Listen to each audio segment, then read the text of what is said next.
Manifesto of the Free Humans, Chapter 9. Panarchist Experiments. Can Propertarians and Non-Propertarians Coexist? Centuries ago, most people would have thought it was impossible for two people who belong to two different religions to be neighbors, yet it happens every day in modern society. In this same way, it is possible to envision a future world where neighbors have different concepts of economics, culture, and politics, and are still able to live in peace. If we aim to create a stateless society, we must understand the potential hurdles and pitfalls that we may experience along the way. As we have studied revolutionary movements of the past, several areas of concern have consistently appeared in our research.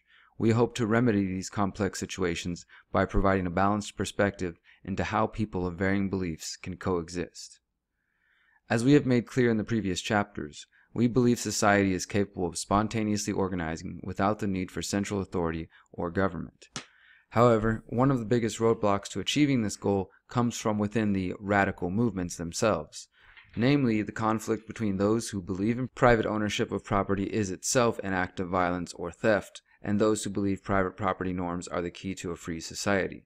These different camps have vastly different ideas about economics and culture, which puts them at odds and makes it very difficult to form alliances, despite a common enemy in the state.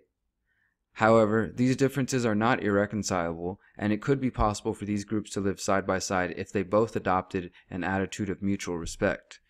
Regarding the title of this chapter, Can Propertarians and Non-Propertarians Coexist?, we do not intend to argue in favor of complete private ownership or total communal ownership of resources. Our goal is to illustrate that coexistence based on mutual respect and a recognition of individual sovereignty is possible. Many anarchists of the past have sought to determine who is right or wrong in property claims and who has the moral high ground. These contributions are valuable, but they have already been discussed at great length in various social circles and publications. Our goal here is not to determine blame or moral high ground, but to predict how free humans would handle disputes in the most civil way possible, since peaceful resolution is in everyone's best interest.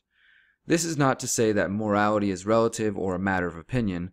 Morality is a very real and objective thing that centers around the use of force. However, we recognize that not everyone is going to share the same views on topics like this, so it is important to determine how this disagreement could be rectified peacefully. We believe in panarchism, a true marketplace of ideas where all forms of governance and anarcho-hyphens can compete and cooperate to their liking.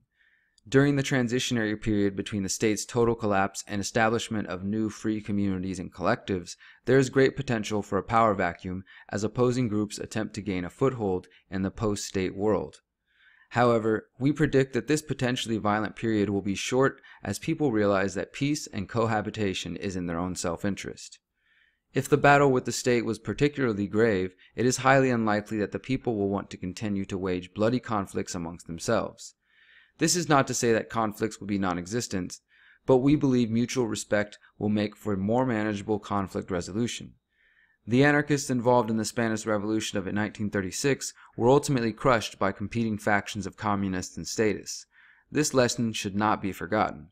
Still, we should strive for common ground because the other option is endless conflict. The world is a beautifully diverse place and will always be so. If we cannot compassionately debate differences of opinion, we are doomed to repeat our violent past. As noted in the last chapter, authoritarians of all stripes buy into the illusion that they can force the world to conform to their particular worldview and values, but this is an impossible task, even if one end in the conflict does have the moral high ground. So then, how do we go about achieving this state of mutual respect and healthy conflict resolution? We believe the answer lies in the work of Josiah Warren, America's first individualist anarchist, abolitionist, and founder of anarchist intentional communities. Under his leadership, the community of Modern Times, New York, lasted several years with thousands of residents without maintaining a police force or court system. Modern Times was also unique in that it did not end in failure as many homesteads did, but instead was swallowed up by the growing United States. Warren espoused a philosophy based on what he called the sovereignty of the individual, a principle which recognized the value in individualism and stressed the need for mutual respect of other free individuals' right to be free from coercion. He stressed that individuals living in a complex society have interlocking interests, and as such, there will be conflicts and there will have to be compromises. Warren was adamant that free people should not impose their will on others and instead allow diversity to reign.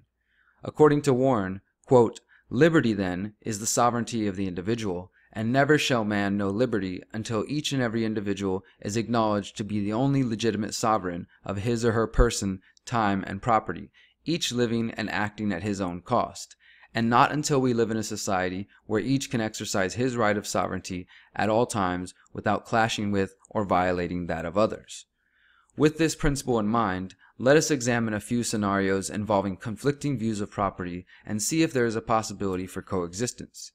These scenarios represent some of the common objections and most difficult questions to answer.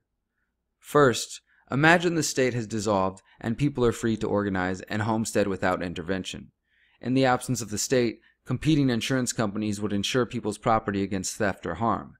Now, imagine we have two adjacent plots of land, Plot A and Plot B. Plot A is occupied by a farmer, his house, and his crops, all of which he acquired through his own labor. The farmer on Plot A supports private ownership of property. Plot B is unoccupied. However, prior to the state's collapse, the land has been sold to someone who owned the title but never actually homesteaded or made changes to the land. One day, a group of anarcho-communists discover the two plots of land and decide to homestead Plot B. The ANCOMs begin planting crops, building shelters, and altering the lay of the land. The farmer from Plot A is friends with the man who owns the title to Plot B, so he decides to question the ANCOMs about their new settlement. The ANCOMs insist that it's obvious no one has lived on or made use of the land and declare themselves the rightful stewards. The farmer says the title holder to Plot B will not be making use of the land. Is it legitimate for the ANCOMs to occupy and homestead Plot B? If the previous owner has no plans to return to dispute and it is clear that no one's sovereignty will be violated in the process, we believe Plot B could be homesteaded without the need for conflict. Also, if the title holder to Plot B came into possession of the land with the assistance of any state privilege, then it was not justly acquired and therefore not a legitimate claim. To satisfy this argument, one would need to make reasonable effort to determine whether the property in question was in use. This leads us to a major issue with deciding land claims of this nature. The arguments tend to venture into arbitrary territory, which makes it difficult to establish norms. For example, how long must one wait before homesteading someone else's unused property? And what qualifies as unused? Also, who decides how much land is too much for one person? How do we answer these questions while respecting the sovereignty of each individual? We think this is an important time to reiterate the need for spontaneous order and discretion based on mutual respect. What we mean is that in a truly free society, without imposed central authority, there is no way to force or coerce every single person to live according to the property norms of your choosing. The vast human experience guarantees that we are not always going to agree on complex moral issues, and with that being the case, it is best to find a way to handle these issues without hurting people or throwing them in cages. Of course, there will be rare occasions where violent and unreasonable people will need to be subdued or isolated, but that would be the exception to the rule in a world where people are attempting to avoid the use of oppressive tactics seen throughout history. We imagine a world where some communities implement private property norms and others have property arrangements that resemble unowned or community ownership. How will each and every conflict play out with such a patchwork of norms? Only the individuals involved in each particular situation can decide. Unless ANCOMs and ANCAPs are prepared to yield the force of the state to ensure their specific property views are the new monopoly, we better get used to mutual respect and compromise. A one-size-fits-all solution is already a part of the problem we face today. Let's look at one more example to see how these conflicts might be resolved. What happens if the title holder to Plot B returns to find the ANCOMs living on his land?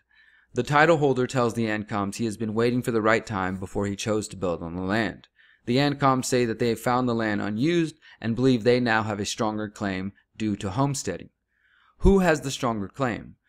How do we resolve this conflict without resorting to violence? Many anarchist thinkers have suggested competing arbitration agencies which could be responsible for sorting out conflicts. If the original title holder calls his insurance agency IA1 to defend his claim to the land, the ANCOMs would likely hire insurance agency 2, IA2, to defend their claim. The two agencies would consider the claims and attempt to resolve the conflict as impartial third parties.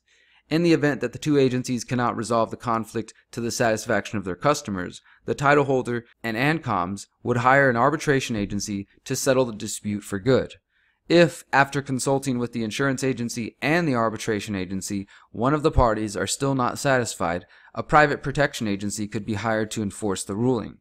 Obviously, this increases the possibility of conflict, but in the end, we believe the lack of incentives for war will deter individuals from pursuing this path, especially as humanity grows to accept the sovereignty of each individual. Insurance agencies will be influenced by market demand to resolve these situations as peacefully as possible because their business will be negatively impacted by stories of violence, especially in the age of live stream and YouTube. Again, we stress that the above situations are entirely theoretical. We have no way of knowing how free people will choose to self-organize and handle dispute resolution.